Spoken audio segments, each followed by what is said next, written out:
আমরা গতকাল থেকে আমরা আমাদের চূড়ান্ত প্রার্থিতায় যারা উত্তীর্ণ হয়েছে প্রার্থিতায় আমরা বিপি জিএস এজিএসদেরকে আমন্ত্রণ করে আমরা সিনেট ভবনে নিয়ে আসছি। এনে আমরা আমাদের এই নির্বাচনী প্রচারণাটা আমরা উদ্বোধন করেছি তাদের জন্য শুভকামনা দিয়ে। এরপর থেকে ছাত্রছাত্রীরা ক্যাম্পাসের বিভিন্ন একাডেমিক এরিয়া প্লাস হলগুলোতে তারা প্রচারণা চালাচ্ছে পুরো উদ্যমে। আমরা আচরণবিধি লঙ্ঘনের দুই একটা খবর আমরা পেয়েছি, যেগুলোর সরাসরি অ্যাপ্লিকেশন এসেছে, সেগুলো নিয়েও আমরা আমলে নিয়েছি।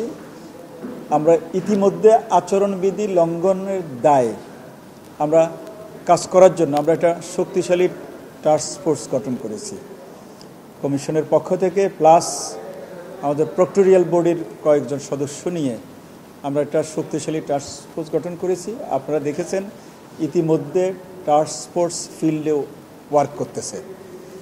আমরা কিছুটা এই যে আচরণবিধির ব্যাখ্যা নিয়ে কিছুটা এদিক সেদিক হওয়ার কারণে কিছু বিলবোর্ড কেউ ছাপিয়ে ফেলেছে, আবার অন্যরা সেটা নিয়ে তেমন একটা চিন্তা করে নাই, তারা আর করে নাই।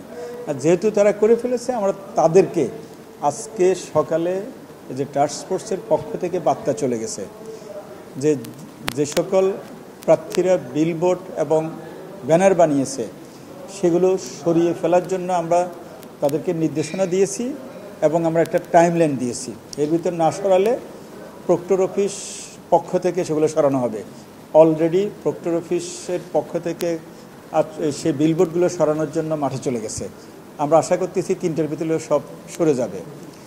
আর জ্বালাময়ী জালালের কথাটা আমরা গত রাত্রে ঘটেছে, সেটা সকালে আমরা মিডিয়ার মাধ্যমে, প্রেসের মাধ্যমে, টেলিভিশনের মাধ্যমে আমরা শুনেছি।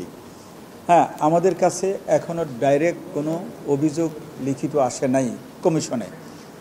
কমিশনে যদি লিখিত অভিযোগ আসে, সে একইভাবে টাস্ক ফোর্সে যাবে। টাস্ক ফোর্স তার অপরাধের পরিমাণ দেখবে এবং সেটা শাস্তিযোগ্য হলে আচরণবিধিতে বলা আছে তার প্রার্থিতা অথবা অন্য কোনো শাস্তি, যেটাই তার প্রাপ্য সেটা নিশ্চয়ই আমাদের টাস্ক ফোর্স করবে। আমরা অপেক্ষা করতেছি। আমরা এখন পর্যন্ত সেই অভিযোগটা লিখিত আকারে আমরা এখানে পাই নাই। শুনেছি থানায় তাকে সোপর্দ করা হয়েছে, সেখানে মামলাও হয়েছে, কিন্তু কমিশনে আসলে আমরা সেটা দেখব। আর এছাড়া আমরা আপনাদের জন্য আমরা একটা টাইম রেখেছি, প্রতিদিন বিকাল 5টায় টোটাল দিনের আপডেটটা আপনাদেরকে জানিয়ে দেব। আপনাদেরকে অসংখ্য ধন্যবাদ।